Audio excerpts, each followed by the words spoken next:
Well, good morning, everybody. Welcome to the Board of Directors meeting this May the 19th, 2023 here at Balls Falls and online. We'll begin with our call to order, and we need a roll call with this, so I'm going to turn it to Mr. Bival. Good morning, everyone. We are looking for attendance from Member Clark. I am here, sir. Member Cridland. Present. Member Grant. Present. Member Hewson. Present. Vice Chair Metcalf. Present. Member O'Neill. Not yet. Member Seaborn. Here. Member Taddison. And of course, Chair Foster. Member Thank you. O'Neill is joining in virtually. He sends me a text. He's not not logged in as of yet, so. I'll get Gina to call him to see if he's having difficulty logging in. Okay. We're just verifying Member O'Neill is apparently trying to get in but having some difficulty. So I'm going to do our initial commentary here. The Niagara Peninsula watershed is situated within the traditional territory of the Haudenosaunee, Attawandaronk, and the Anishinaabe, including the Mississaugas of the Credit, many of whom continue to live and work here today. The territory is covered by the Upper Canada Treaties number 34381 and is within the land protected by the Dish with One Spoon Wampum Agreement. Today, the watershed is home to many First Nations, Métis, and Inuit peoples. Through the 2021 to 2031 strategic plan, we reconfirm our commitment to shared stewardship of natural resources and deep appreciation of Indigenous culture and history in the watershed. Mr. Bival, have there been any requests for any changes to the agenda this morning? There have not, but as always, you have the option after the presentations to deal with the related reports. Okay, thank you. I need a mover and a seconder to approve our agenda. So Member Grant, move, and Member Cridland, would you second, please? I guess we'll go with the, is anyone opposed to us accepting this agenda? Not hearing any. Let us move into our second point, which is declarations of conflict of interest. Are there any declarations this morning? Hearing none, we're going to move to the approval of the minutes. Can I get Member Metcalf to move the minutes of the full authority meeting dated April the 21st, 2023? I so move. And Member Seaborn, would you please second that? Thank you. Any questions or comments to the minutes? Hearing none, anyone opposed to us accepting these minutes? Okay, we'll move into the chair's update. I don't have a lot to add today, but just for the rest of you who are not regional council members here in Niagara, we had a long, arduous meeting last evening, and so hopefully all of us are going to be on the top of our game this morning. And I'm also suffering from a cold, so I've asked the CAO and the clerk to be as far away from me as we can. In fact, she's going to continue moving. And just as an interesting point, and Member Seaborn and I were discussing it this morning, yesterday was my birthday, but also the birthday of the regional councillor from West Lincoln, and also Member Seaborn from Grimsby. I don't know what the odds are of 3 regional councillors from Niagara West all having the same birth date. It's infinitesimal, the odds on that. We have some staff too, but I can't say their names. Yeah. I feel like going and buying a lottery ticket. Let's move into correspondence this morning. We have 3 items of correspondence. Does anyone wish to elevate and talk about any one of these items separately? Member Cridland? Thank you. Through you, Chair. We are in receipt now of 3 letters from citizens, And I was just going to ask through the CAO, they're all related to the Ontario Wetland Evaluation. If we could just either speak generally around the letters that we received like this or specifically, I would just appreciate an update on that. Thanks. I'll turn that to the CAO. And then she's turning it to Director Yates.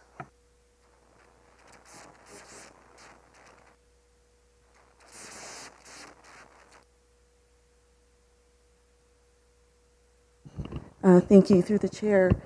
Yes, I reached out to the other partner conservation authorities to see if they were receiving similar letters, and they have.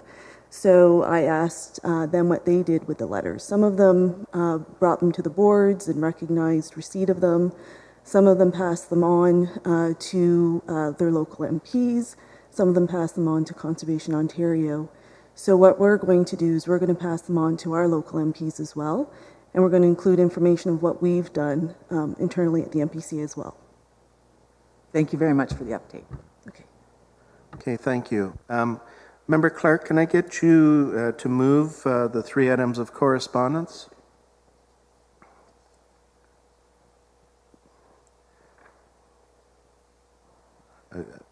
Yes. Okay. Couldn't find this button. Oh, okay. And Member Houston, would you please second? Yes, I will. Great, thank you. Any other additional comments on any of these? Hearing none. Anyone opposed to us accepting these 3 items of correspondence? That is carried. We have 2 presentations this morning. The first is from a lady by the name of Chandra Sharma, and she is going to be introducing us to the NPCA annual report. CAO Sharma, please go ahead. Good morning, members of the board, and thank you, Chair Foster. Can you hear me? Is it better? Okay, perfect. I'll try to be brief. It's my pleasure to introduce the 2022 annual report to you, and I'm really proud of the work we have done this past year. The theme of this year's report is contributing to a prosperous future naturally. Now, everyone is talking about economic development, so this theme is an important reminder that the Conservation Authority work remains relevant more than ever, in contributing to the quality of life, managing risk to natural hazards, and preserving our biodiversity in our rapidly growing city region, urban centers, and agricultural landscapes. Next page, please. I'm going to use the annual report. The link was sent to you. And instead of going through the entire report, we will pick certain pages to walk you through some specific items that I would like to draw your attention to. So this page, on this page, you'll see a snapshot of year in review, which clearly demonstrates the excellent progress we have made executing the strategic plan. To list just a few highlights, over 200,000 visitors at our parks. That is a 22% increase from previous year. 60% increase in event participation, 33% increase in self-generated revenues, 375% increase in grant funding, 75,000 trees and shrubs, 4.4 million in capital projects, 7,354 volunteer hours, 8.8 million impressions from 25 top stories. Those stats are really impressive and give you a snapshot of how hard everybody worked in the past year. Now, using the next page, I would like to highlight briefly how we've laid out this report and the performance reporting mechanisms we've used to align it with the strategic plan. In the strategic plan, we established 21 goals under 6 strategies. Each goal had a key performance indicator. Significant progress has been made on all 19 goals that were scheduled to begin in 2022. Actions related to 2 goals are scheduled to begin in 2023, and that's where you see through the little signs showing progress on each indicator, KPI, and the goal. Each KPI is also linked to specific measures, and some of these measures are presented in the box on the bottom right-hand side of the left page. Now, stay on this page, you see on the right-hand side, another key aspect of this report I would like to highlight is some of our main stories. There are several in 2022. Lake Erie winter storm, our success in land securement, reawakening our relations and collaboration with Indigenous partners, infrastructure improvements, low-impact development, and our work on the Remedial Action Plan Great Lakes with federal and provincial governments. Those are some of the stories highlighted throughout the report in the layout that you're seeing on the screen. If Jeffrey can help me go to the last page here, I would like to, thank you. I'm particularly proud that we've set the bar high for client services, accountability, and fiscal responsibility. We led a successful restructuring and change management process in 2022 and established a talent management strategy for our staff. We effectively responded to the ongoing legislative changes and showed leadership in advocacy by representing our interest on wetlands at the Standing Committee on Bill 23. Our Niagara Peninsula Conservation Foundation has also made significant progress by laying the foundation for their Nature for All, for Always campaign. I encourage everyone listening into the meeting to please support our foundation, because when you do, you support the important work of NPCA and help us get better and do more using the funding. Over the past years, our NPCA's nimble team has proven how much is possible, and that is commendable. The annual report was a strong team collaboration effort across the organization. I thank every one of our staff for contributing their stories and success to pull this report together.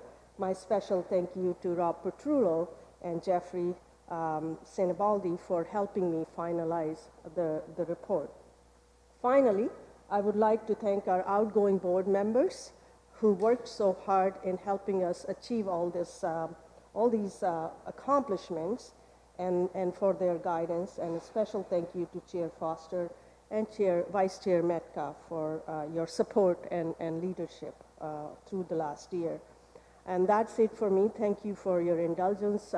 Please take a look at the report. It will be online. After this, we will do some minor edits, change some pictures, and publish the report after this meeting. And thank you. I can take any questions from members. Yes, any questions for CAO Sharma? Go ahead, Member Cridlin. Thank you. Through you, Chair. Again, just a big thank you, and was really excited to see the page on climate change show up with its story. So again, congratulations to the team too. Thank you. Anyone else? Member Houston, please go ahead.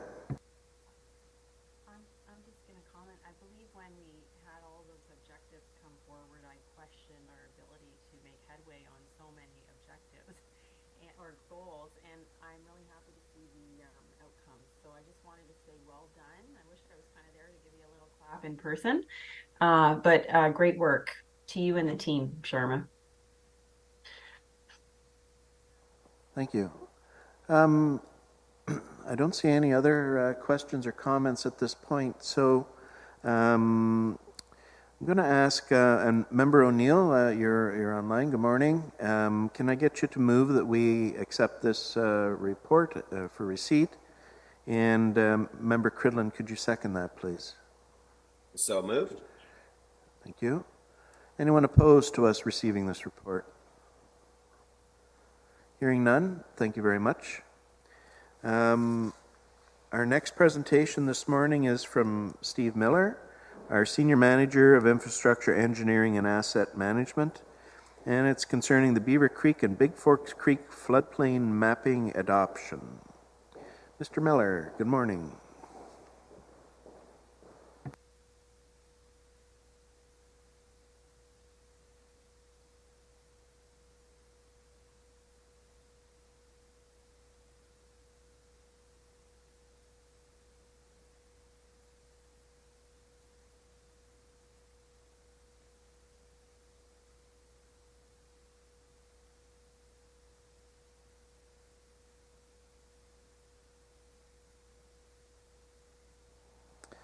All right. Good morning, Mr. Chair, ladies and gentlemen of the board.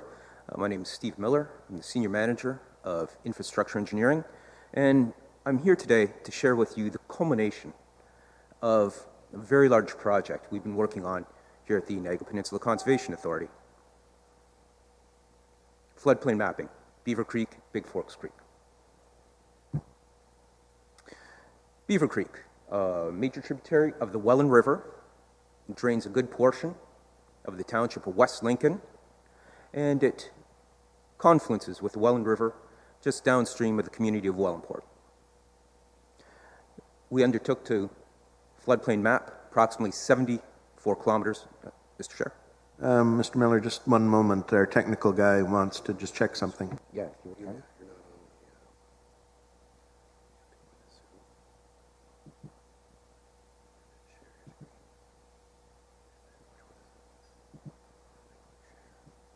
Awesome.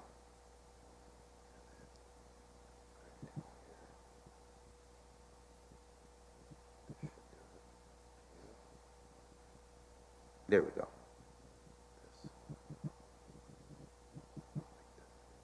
Thank you, sir. Technology. Anyway, please go ahead again, Steve. Great. So we see the watershed, Beaver Creek, draining West Lincoln, 74 kilometers of watercourse, linear watercourse, floodplain mapped, draining into the Welland River just downstream of the community of Wellandport.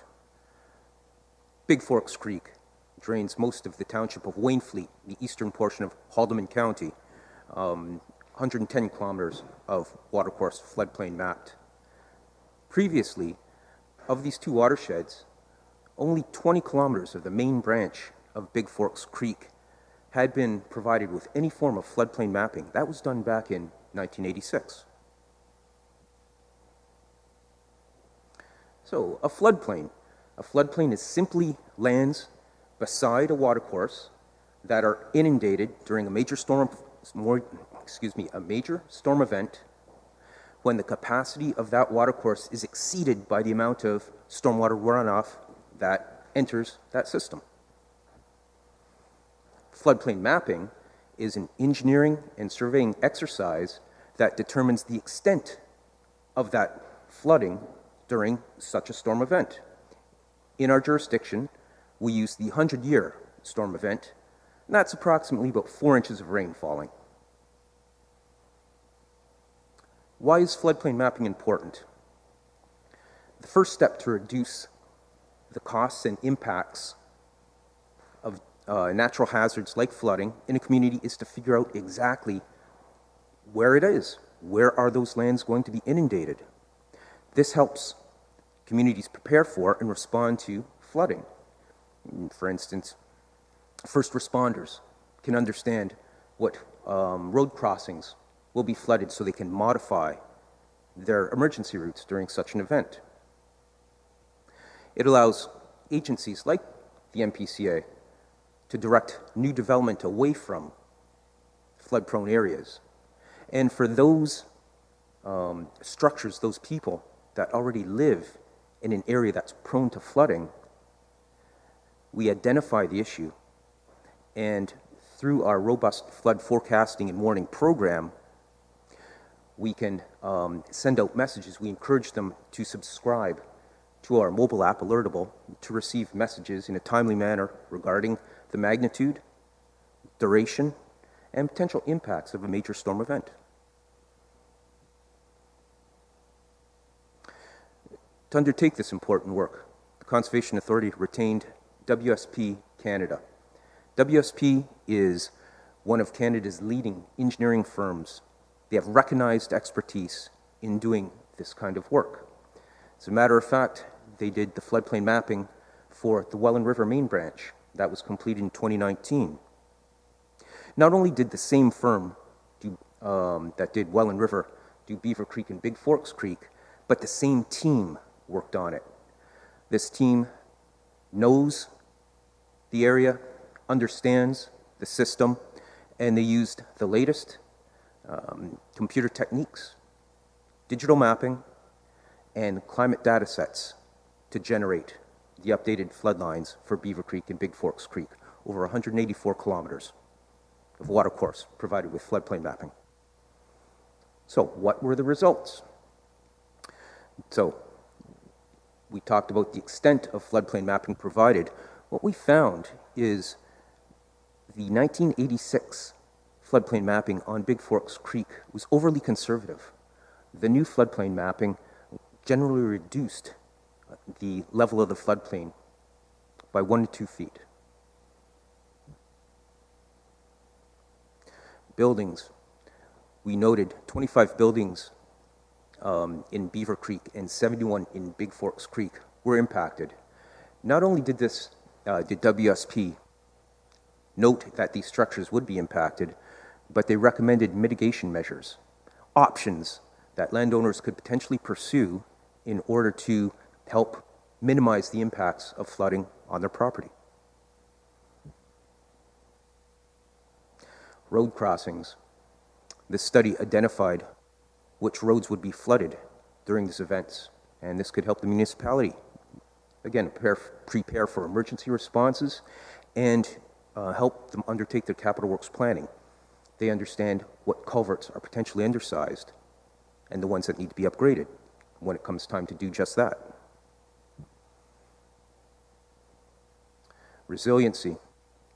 So we said to ourselves, we don't just want to understand the magnitude and impacts of flooding during the 100-year storm event.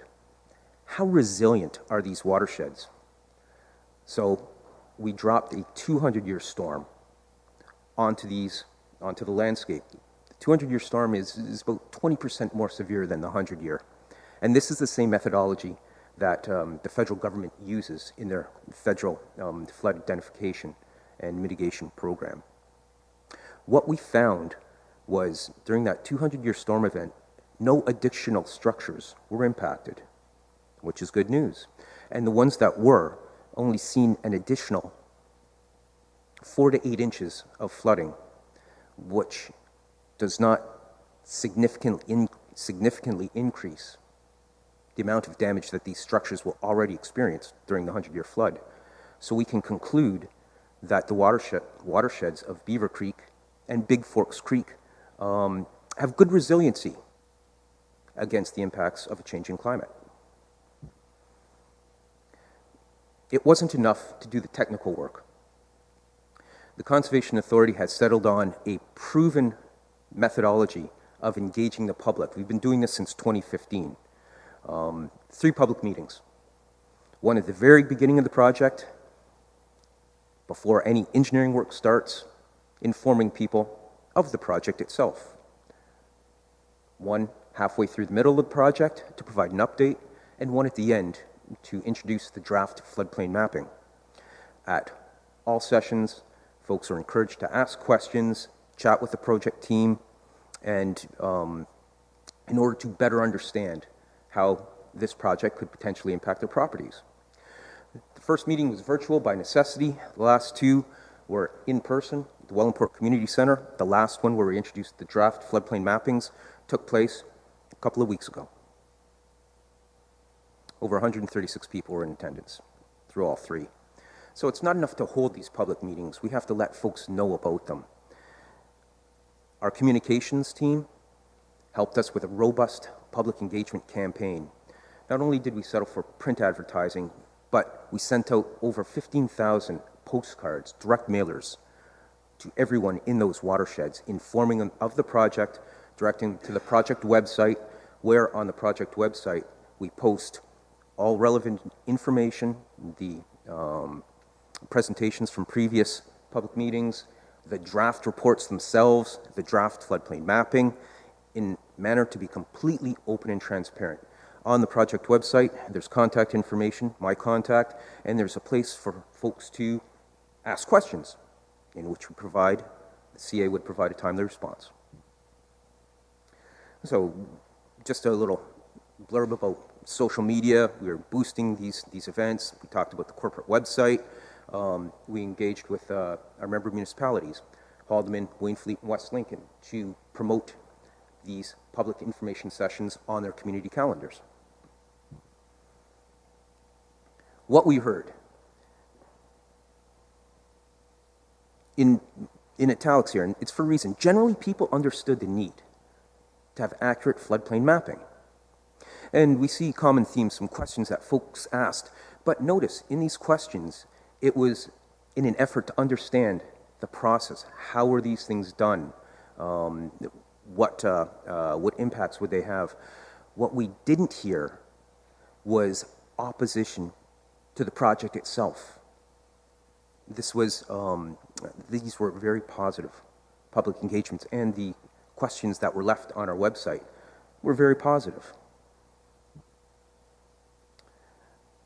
So why am I here before you today? The intent of this project was to generate accurate and technically defensible floodplain maps with a robust community engagement. Not only that, but by obtaining a resolution from the board adopting these floodplain maps for the use of our regulation 15506. That's a best management practice identified by Conservation Ontario back in April 2018. So this is the last piece of the project seeking board endorsement.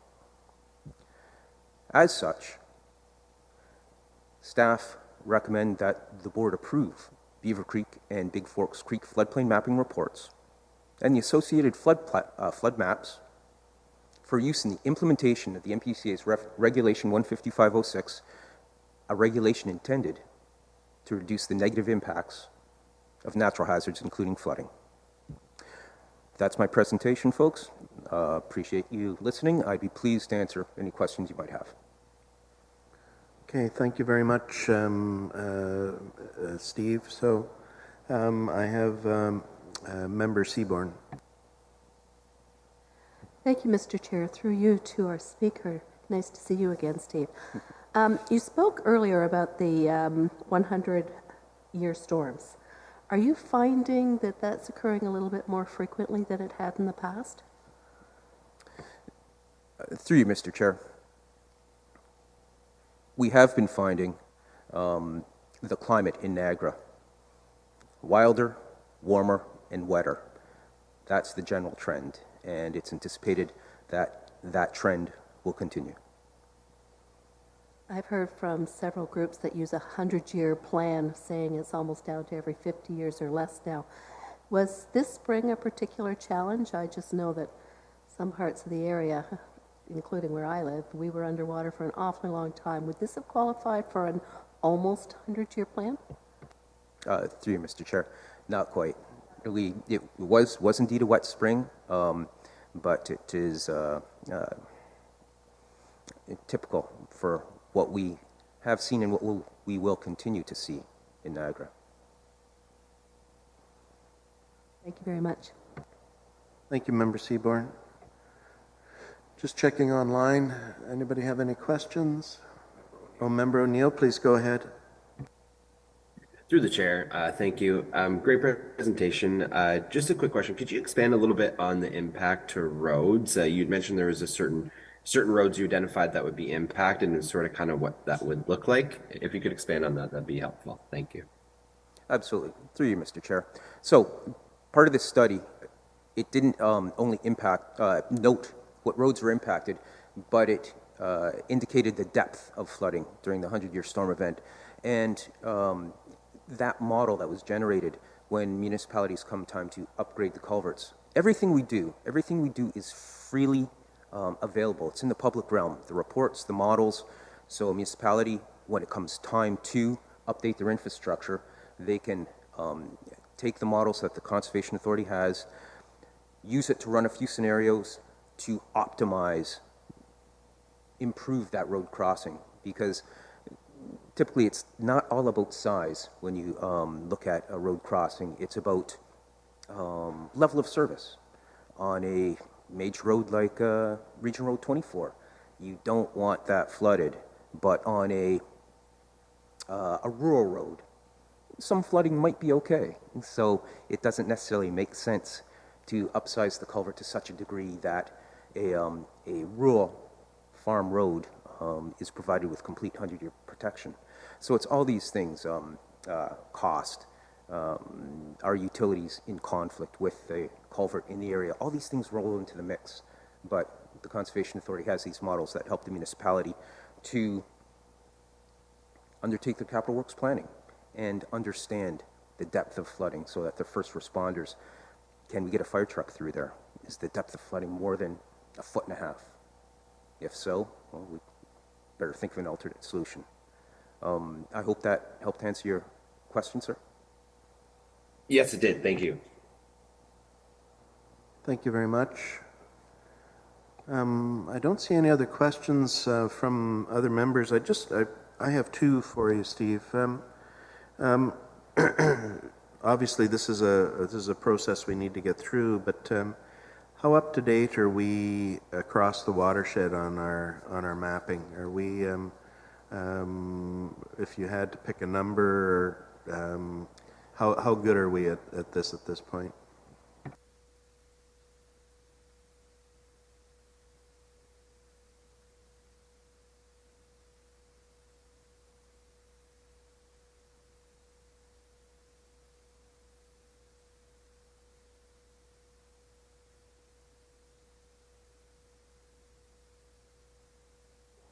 Sorry.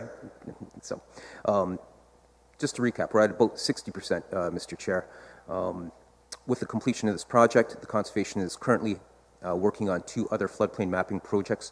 Oswego Creek, a major Welland River tributary in the county of Haldimand, that's 225 linear kilometers. In Coyle Creek and Drapers Creek, West Welland and East Pelham, again, that's over 40 kilometers of linear watercourse to be mapped. We have aggressive plans to go beyond that, and we've been very successful in obtaining quite a deal of grant money from both the provincial and federal governments. Both those governments are quite interested in having up-to-date and accurate floodplain mapping. So while we don't have all our jurisdiction covered, we're working very hard to get there sooner rather than later. Okay, thank you very much. With that, thank you very much for your presentation. Can I get a Member Grant to move that we receive this? And Member Seaborn, would you please second that? Any comments? Hearing none, anyone opposed to us receiving this? That is carried. Let us move on to, we have no delegations this morning. We do have 2 consent items. Does anyone wish to raise and discuss either of these consent items by itself? Hearing none, can I get Member Metcalf to move that we receive these 2 consent items? And Member Houston, could you please second that? I move so. Yes. Thank you. Any questions or comments to the reports? Hearing none. Anyone who opposed to us receiving these 2 consent items? That is carried. Let's move into our discussion items this morning. And so the first report, of course, goes along with Mr. Miller's presentation that he gave earlier. So it's report FA 2123 concerning the Beaver Creek and Big Forks Creek floodplain mapping adoption. And this is up for approval this morning. So, Member Clark, can I get you to move that we move this report to the table and approve? Yes, sir.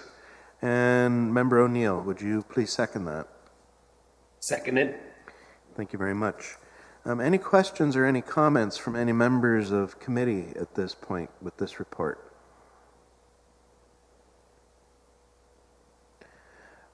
Not hearing any. Is there anyone opposed to us approving this report? And that is carried. Thank you very much. Let us move to our next report. And of course, this was from the presentation from CAO Sharma. It's report number FA 2523, 2022 NPCA annual report, and this is for approval this morning. Member Grant, can I have you move that we approve this report, and Member Seaborn, could you second that, please? Okay. So any questions or comments to the report that's been presented to us by our staff, and by the way, excellent job. I don't see any. So with that, is there anyone opposed to us approving this annual report? Hearing none, thank you very much. Committee reports, we don't have any this morning. We're going to move into motions. 11.1, motion to permit NPCA chair to vote at committee. Can I get Member Clark to move this particular report? And can I get Member Hewson to second it? Happy to. Yes. So just, I will give a little bit of context to this, and I'm not going to editorialize as I am in the chair position, but we have run into quorum situations at our committee meetings, and it was felt with discussions between the CAO and myself that it would be appropriate that I be a full voting member at the particular committees. I am there as ex officio up until this particular point in time. And the second part of this is the fact that we do have a far smaller board than we had the last go around. And it's become very obvious we are going to run into quorum problems potentially at our various meetings. So that's why this particular request is in front of you this morning. So any questions or any comments to this? Member Hewson, please go ahead. Thank you, Chair. So I'm a little torn on this one, to be honest with you, because I recognize we do have a smaller board, but we very intentionally removed this from in the last term because there was a feeling of overreach in a previous iteration of this board. I do recognize things have changed in terms of people at the table and also our numbers. However, I'm wondering if I think the solution we're looking for is to, solve the problem of making sure that members are present and we have quorum at meetings. I'm wondering why we're putting that onus on one single individual when we haven't perhaps explored, perhaps making the meetings a little more convenient for members to attend. So part of this motion speaks to looking at practices at other conservation authorities. I'm wondering if we're putting the cart before the horse here in terms of determining if that's a best practice that we want to follow. So I would actually suggest that we have that information come forward first before approving this, and also undergo some types of exercise just to examine whether meeting times and dates could be adjusted to make it more convenient for members to attend before we take the step of actually just putting the chair on every single committee and giving them voting power on every committee. Okay, thank you. Member Seaborn. I understand what Councillor Houston is saying, and I do understand to a point. However, in a municipal situation, the mayor doesn't vote unless it's to break a tie or if it's to make up for quorum. And I personally can't see a problem with allowing the chair to vote under the circumstances that it's either a tie vote or there isn't quorum by that one person. So I wouldn't extend the vote to every meeting, but only when needed. That would be my suggestion. Thank you. Is anybody else with this? By the way, so just a quick comment, CEO Chairman, we're in discussion on this earlier, so this is intended to be a temporary measure, and it's to try and make sure that we're getting through our meetings with quorum as we're moving along in the next little while.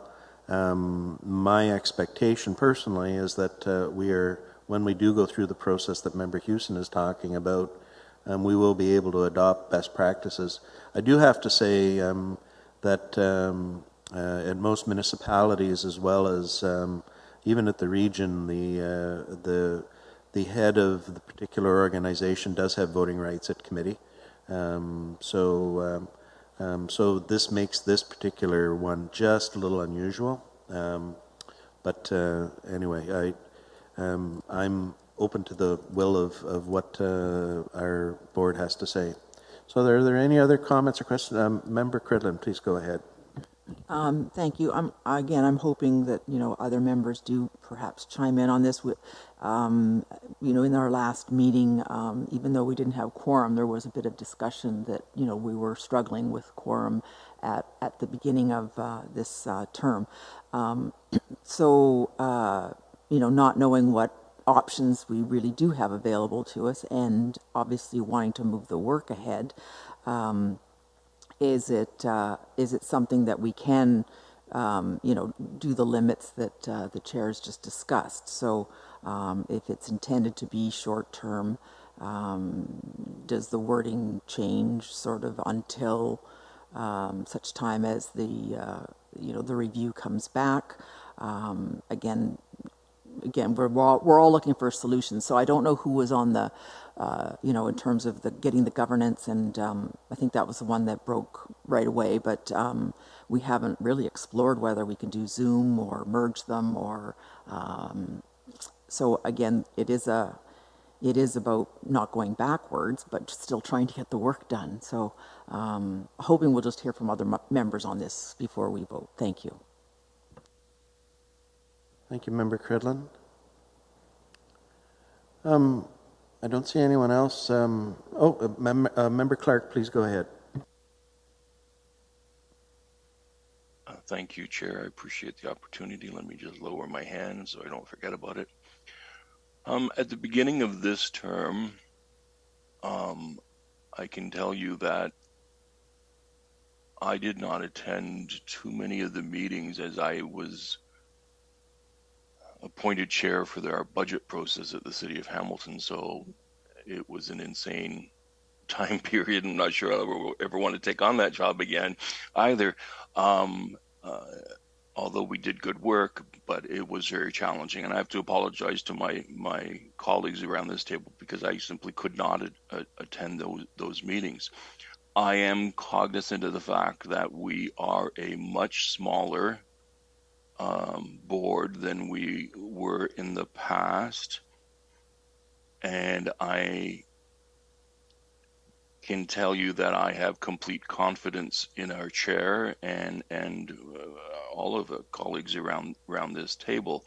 I do recall, and Member Houston is absolutely correct. I remember the discussion and the challenges that we had with a chair that was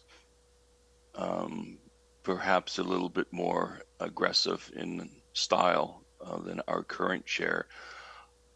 I don't have concerns. If we adopt this policy, I think it will be helpful. Simply because the policy is there, it doesn't necessarily mean that the chair has to vote in every single meeting, and they can use their own discretion. In other organizations, I am familiar with chairs that participated in the discussion and the debate, but then didn't vote on the committees, let the committee make the final decision.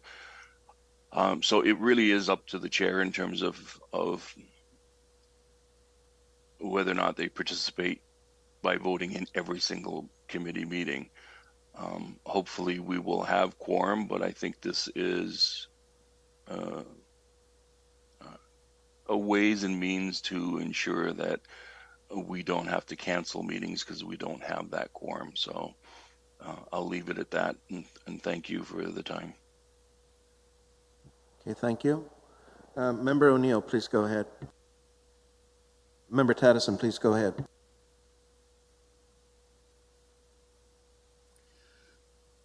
I agree with what Councillor Clark just said. I support the chair voting 100%. I do see, like, if there's concern, if it's only in the case of when we need to meet quorum or so forth, I could support that as well. I'm just wondering as well, has the NPCA written a letter to Minister Graydon Smith about the situation where they're requiring 70% of elected officials to serve on each board as making up the board? I think that's posing challenges right across the province, and I think if we were able to write that, I think we did in Hamilton as well. So if we could support something like that, I'd be in favor of, stopping the problem where it started, as opposed to having to mediate at this point. Thank you, Member Taddison. Member Cridlin. Thank you, through you, Chair, and the discussion is extremely helpful. As I'm listening, there's quite a bit of support about, or recognizing the need, obviously, to move the work forward. And that last comment by a member, when quorum is needed. So if number one was that the chair be granted full privileges at participating in committee meetings when quorum is needed, that would be very acceptable to me as well. Thank you. If we could amend that. Member Metcalf. Yeah, just in the second part of the motion, it states that, the governance committee is going to keep an eye on this and report back with best practices. So for the interim, I think this is a wise move moving forward. Again, just to keep quorum and keep the ball rolling. Thank you. So the motion is on the floor, and there's been a number of things stated. Is there any changes anybody is recommending to the motion at this point in time? Member Clark, please go ahead. Thank you, Chair. I'm wondering if it would be possible to put a sunset review on this. In 6 months' time, we'll review it.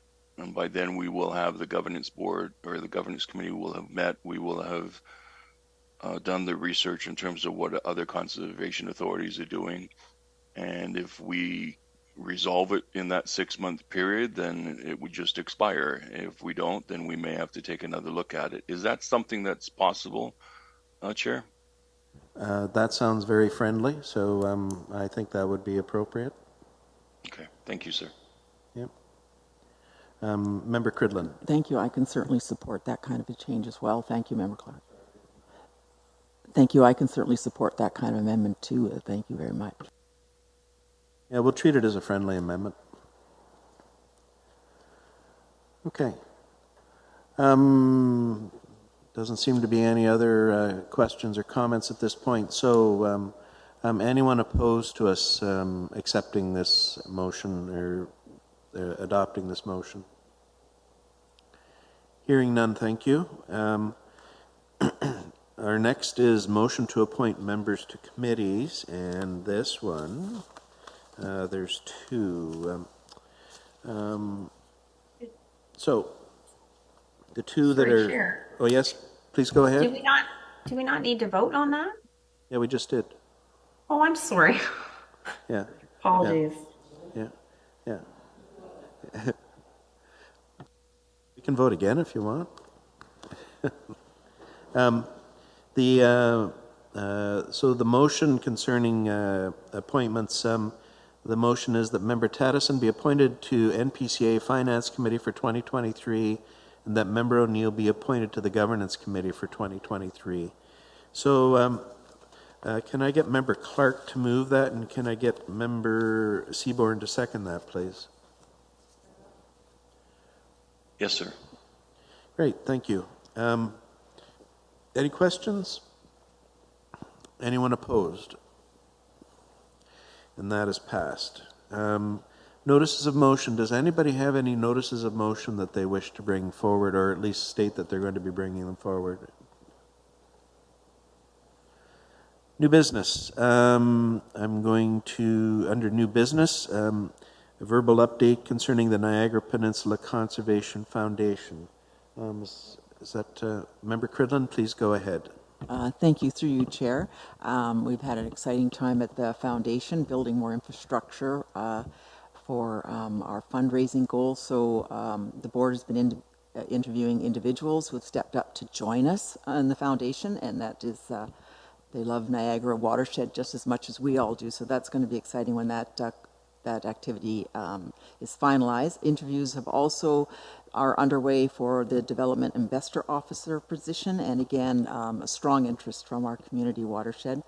Third thing is our AGM will be the next significant event happening very shortly, so that will, like all of these matters, will be on our website. So please go to the foundation website where you will also see opportunities to donate. So thank you, Chair. Thank you for that update, Member Cridland. Any questions concerning the foundation? Seeing none, thank you for that update. Any other new business this morning? Hearing or seeing none.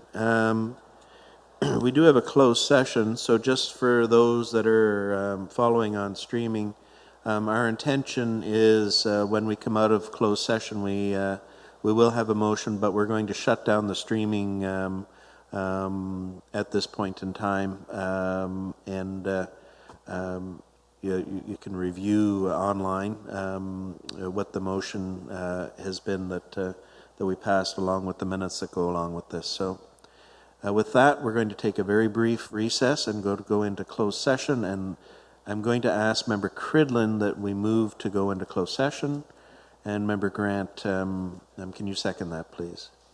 Is there anyone opposed? Hearing none, thank you. We're going to take a brief 5 to 10 minute break.